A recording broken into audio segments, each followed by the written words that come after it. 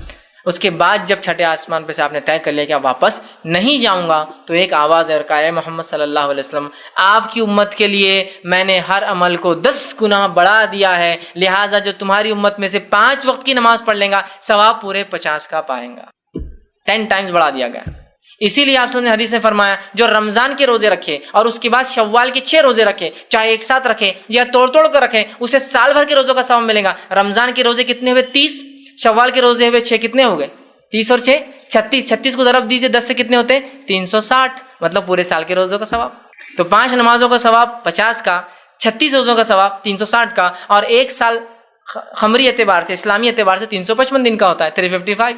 تو گویا آپ نے سال بھر روزے رکھے، دیکھیے کیسی حکمت ہے۔ تو ہر نیکی کا ثواب 10 گنا بڑھا دیا گیا، اور علماء لکھتے ہیں محدثین یہ ہر کام کے لیے آپ کی نیت کے اعتبار سے ہر کام میں اللہ امت مسلمہ کو ایک نیکی کے بدلے 1 سے 10 تک ثواب دیں گا، اس کے جس کو بولیں گے نیت کے خالص ہونے کی بنیاد پر 1، 2، 3، 4، 5، 6، 7، 8، 9، 10 گنا اللہ بڑھا سکتا ہے، یہ بات یاد کی تو آواز کیا آتی ہے محمد صلی اللہ علیہ وسلم آپ کی امت کے لیے میں نے ہر نیکی کو 10 گنا بڑھا دیا ہے، لہٰذا جو 5 وقت نماز پڑھ لے 50 کا ثواب پائیں گا۔ آپ نے حدیث فرمایا جو 30 روزہ کے بعد 6 رکھ لے 360 سال بھر کا ثواب پائیں گا۔ ہر نیکی میں ہم کو یہ شرف حاصل ہے کہ ہم 1 سے لے کر 10 تک بڑھ جاتے ہیں گناہوں میں، لیکن اللہ کا فضل بھی اس امت پہ ہے، ہمارے گناہ صرف 1 کے بدلے 1 ہی لکھے جاتے ہیں، ملٹی پلائی ہوتی ہے، گناہ نہیں ہوتے ہیں الحمدللہ۔ ٹھیک، بہرحال تو آپ نے کہا کہ اب تو شرم آتی ہے، آواز آئی کہ آپ کو وہی دیا گیا، اور اس کے بعد آپ صلی اللہ علیہ وسلم وہاں سے نکلتے ہیں اور وہاں سے آپ واپس آتے ہیں۔ اس دوران اور کچھ جو واقعات جو دیگر روایت میں ملتے ہیں اس واقعے کے علاوہ وہ بھی رکھتا چلتا ہوں۔ اس دوران ایک واقعہ آپ سے فرماتے ہیں کہ میں ایک جگہ سے گزرا اور جنت کی یہ آسمانوں کی سیر کرانے کے بعد مجھے جنت اور جہنم کی بھی سیر کرائی گئی اسی رات، جنت اور جہنم کی بھی سیر کرائی گئی۔ جیسے میں آپ نے فرمایا میں جنت کے پاس سے گزرا، اور جب اس جنت کے پاس سے گزرا تو اس جنت کے باہر ایک جھیل تھی، اس جھیل کے اندر ایک حور بیٹھی تھی، اور اس حور پر جب میں نے نظر ڈالی تو اس کی پنڈلی جو نچلا حصہ ہوتا ہے پیر کا، اس کی پنڈلی کے اندر ہڈی، اور ہڈی کے اندر غدہ، اور غدے کے اندر جو نسیں ہوتی ہیں وہ تک دکھ رہی تھی، اتنی خوبصورت تھی کہ جیسے ٹرانسپیرنٹ، اتنی خوبصورت کہ اس کے ہڈی کے اندر کا غدہ بھی میں دیکھ سکتا تھا، اتنی خوبصورت۔ اور میں نے کہا ہے جبرائیل یہ کون ہے؟ تو کہا اللہ کے رسول یہ حور ہے۔ میں نے کہا یہ جنت کس کی ہے جس کے باہر یہ حور بیٹھی ہے؟ تو کہا یہ عمر ابن خطاب کی جنت ہے۔ آپ نے فوراً اس حور سے چہرہ پھیر لیا، کہا یہ تو عمر ابن خطاب کی ہے، پھر میں تھوڑی دیکھ سکتا ہوں اس کو۔ آپ نے چہرہ پھیر لیا اور آگے چلے گا، تو یہ واقعات ملتا ہے آپ کو جنت بھی دکھائی گئی، اس میں آپ کو جہنم بھی دکھائی گئی۔